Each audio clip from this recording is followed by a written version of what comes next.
Take over for a little bit. I need a breather.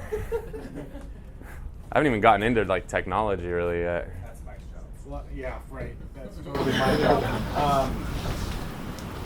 So I actually did something this morning to save myself time. Skipped riding the Peloton. All right, back to you.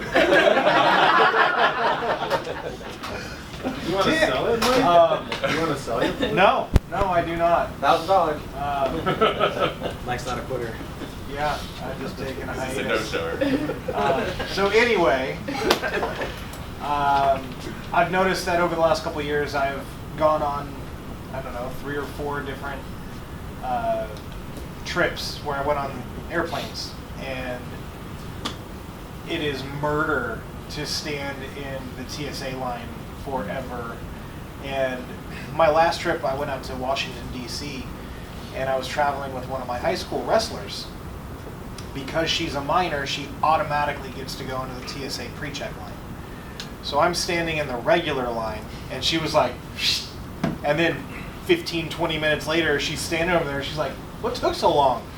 And I was like, well, I had to take my shoes off, and then they put a glove on. It was terrible. They didn't even hug me when they were done. I was so used.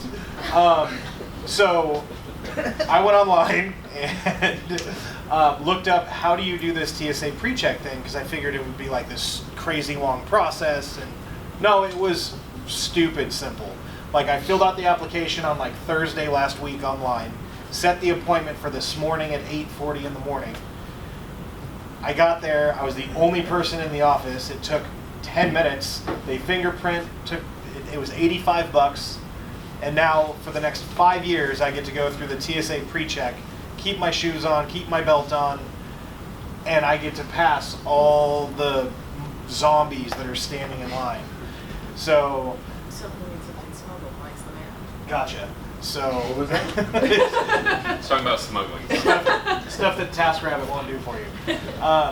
So yeah, just a simple thing that we probably all do and waste 40 minutes of our travel time every time we go that I don't have to do anymore because I spent 20 minutes total filling an application online and going and getting fingerprinted. Is that like a Nexus Pass as well? There's 2 different ones that you can do. So if you go straight pre-check, it's, again, super easy, and that's good for the airlines. But if you do a global entry, I didn't know that before I went, but that's the better way to go, because then that gets you border crossings and pre-check all in one. It's yeah, but nobody wants to go there. Yeah, but nobody wants to go to Canada. So the only Canadian we got. He's like, that's why none of us know what he's talking about. Like, why would you want to go to Canada? What is this you speak of? Yeah. So they went to get across the Mexican border as a Global entry. Yeah, we're Century. Yeah. Or Century is Mexico. Goes is anywhere. Any country. Right. Yeah. Global entry. Yeah, the process, it's surprisingly simple how easy it is to get these things done. Right. And then even after you do it, they tell you it's going to take like 2 months to get it, and like 2 weeks you have it. Right. And Especially also if you when already have a passport, like you're 90% of the way done with it. If you have a passport, go get it done. It'll cost you $85, and it'll save you a ton of frustration and time when you're at the airport. If you use your Chase Sapphire credit card, they actually will pay for it. Yeah, a So lot it's of credit free. cards too. Yeah. You want to hold that up and speak into the camera like that?